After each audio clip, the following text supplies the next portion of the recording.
আজ নিয়ে এসেছি ক্যালসিয়াম ও প্রোটিনে ভরপুর দারুণ চটপটা স্বাদের একটা ক্যাপসিকামের রেসিপি। নমস্কার বন্ধুরা, রূপাস সিম্পল অ্যান্ড ডেলি লাইফে আপনাদের সবাইকে অনেক অনেক স্বাগত। গরম গরম রুটি পরোটার সাথে জমিয়ে খাওয়ার মতো একটা রেসিপি, খুব কম সময়ে সামান্য উপকরণে তৈরিও করে নেওয়া যায়। আশা করছি আপনাদের রেসিপিটি সবার ভালো লাগবে, আর ভালো লাগলে একটা লাইক, কমেন্ট, শেয়ার ও সাবস্ক্রাইব করে আমার পাশে থাকবেন। আর যারা ফেসবুক থেকে দেখছেন, পেজটাকে ফলো করে দেবার অনুরোধ রইল সকলের কাছে। রেসিপির জন্য নিয়ে নিয়েছি এখানে আমি 3টে ক্যাপসিকামগুলো আমি গোটা অবস্থাতে খুব সুন্দর করে আগে জল দিয়ে আমি ধুয়ে নিয়েছি। এইবার ক্যাপসিকামগুলো আমি কেটে নেব। লম্বা লম্বা টুকরো করে ক্যাপসিকামগুলোকে আমি কেটে নিয়ে ফিরে আসছি। ক্যাপসিকামগুলো আমি দেখুন বন্ধুরা কেটে নিয়ে ফিরে এসেছি। এইভাবে সরু লম্বা লম্বা করে আমি কিন্তু ক্যাপসিকামটা কেটে নিয়েছি। আমি মাঝখান থেকে কিন্তু চিরিনি, সোজাসুজি একদম লম্বা লম্বা করে দানা বাদ দিয়ে এইভাবে পরিষ্কার করে কেটে নিয়েছি। এইবার আমি একটা মশলা রেডি করব। সবার প্রথমে গ্যাসে কড়াইতে আমি দিয়ে দিচ্ছি 2টো শুকনো লঙ্কা। লঙ্কাটা একটু জাস্ট কয়েক সেকেন্ড আগে নেড়ে নেব, কারণ লঙ্কাটা কিন্তু ফ্রাই হতে একটু সময় লাগে।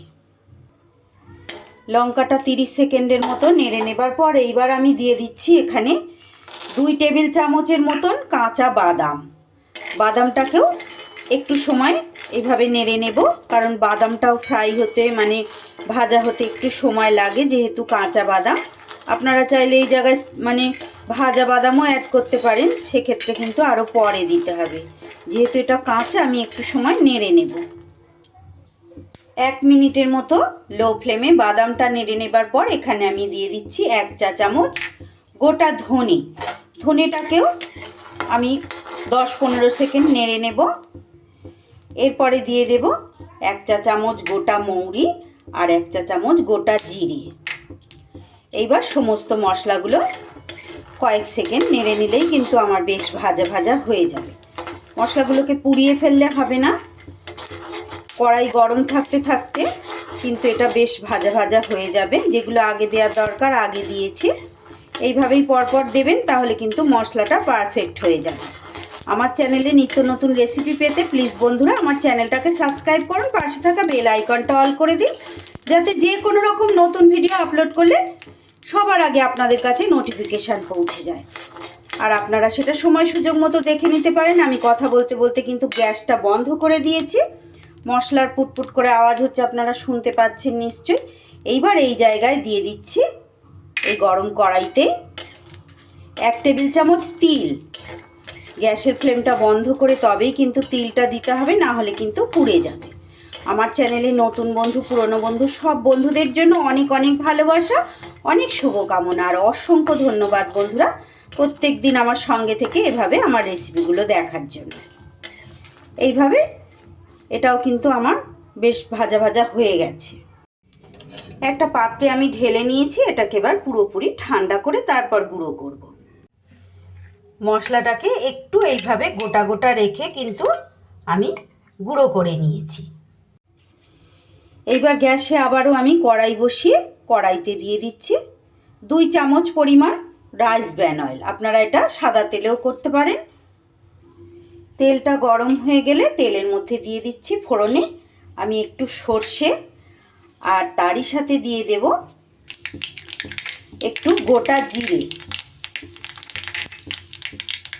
ফোড়ন ভাজা ভাজা হয়ে গেলে এখানে আমি নিয়ে নিয়েছি খুব সামান্য পরিমাণ একটু 1 চা চামচের মতো আদা কুচি আর 1টা কাঁচা লঙ্কা কুচি। ঝালটা অবশ্যই আপনারা বুঝে শুনে দেবেন বন্ধুরা, ছোটরা যদি খায় ঝাল বেশি দেওয়া যাবে না।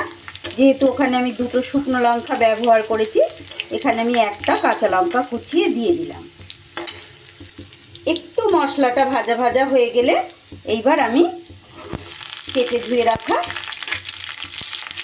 ক্যাপসিকামগুলো দিয়ে দিলাম। ক্যাপসিকামটা দেওয়ার পরে কিন্তু হাই ফ্লেম করে দিতে হবে, কারণ ক্যাপসিকাম খুব তাড়াতাড়ি কিন্তু না হলে নরম হয়ে যাবে। খুব মানে প্রচুর ক্যালসিয়ামে ভরা এই মানে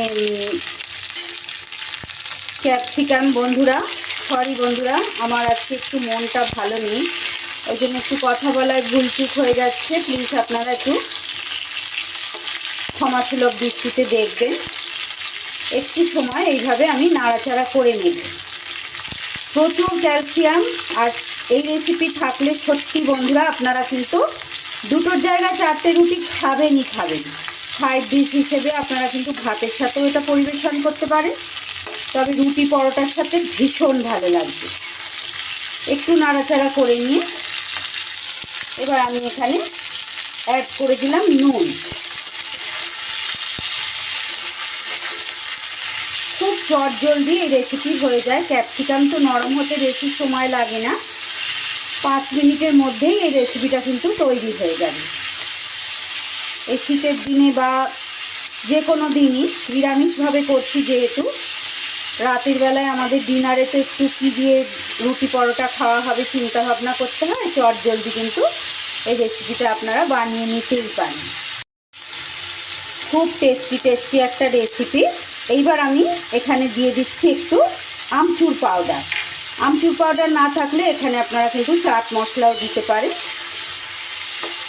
সব কিছু আমি একটু এইভাবে নাড়িয়ে চাড়িয়ে নেব।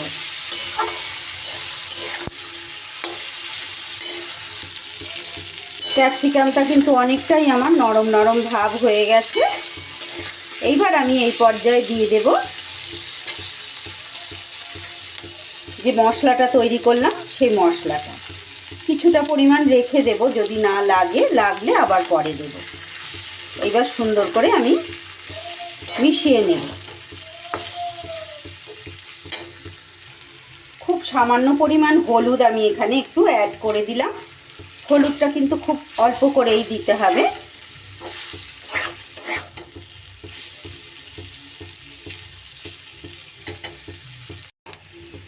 বাকি মশলাটুকু আমি কিন্তু অ্যাড করে দিলাম। পুরো মশলাটাই দিয়ে দিলাম, খুব একটা বেশি ছিল না, লেগেই গেল আমার পুরোটা। এইবার সুন্দর করে একটু মিশিয়ে নিলেই কিন্তু দারুণ স্বাদের ক্যাপসিকামের রেসিপি আমার তৈরি হয়ে গেল। একদম অল্প সময় হয়ে যাবে, ভীষণ লোভনীয় খেতে লাগবে। কোনো জল ব্যবহার করতে হলো না। দেখলেন তো কত চটজলদি হয়ে গেল। ভীষণ চটপটা স্বাদ বন্ধুরা। চটপটা স্বাদের মশলা ক্যাপসিকামের রেসিপি একদম তৈরি হয়ে গেল। রুটি পরোটার সাথে একদম ফাটাফাটি লাগবে খেতে। রেসিপিটি ভালো লাগলে অবশ্যই ট্রাই করবেন। একটা লাইক, কমেন্ট, শেয়ার ও সাবস্ক্রাইব করে আমার পাশে থাকবেন। সবাই খুব ভালো থাকবেন, সুস্থ থাকবেন। আবারও ফিরে আসছি আগামী দিন এমনই কোনো সহজ লোভনীয় রেসিপির সাথে। সকলকে অসংখ্য ধন্যবাদ।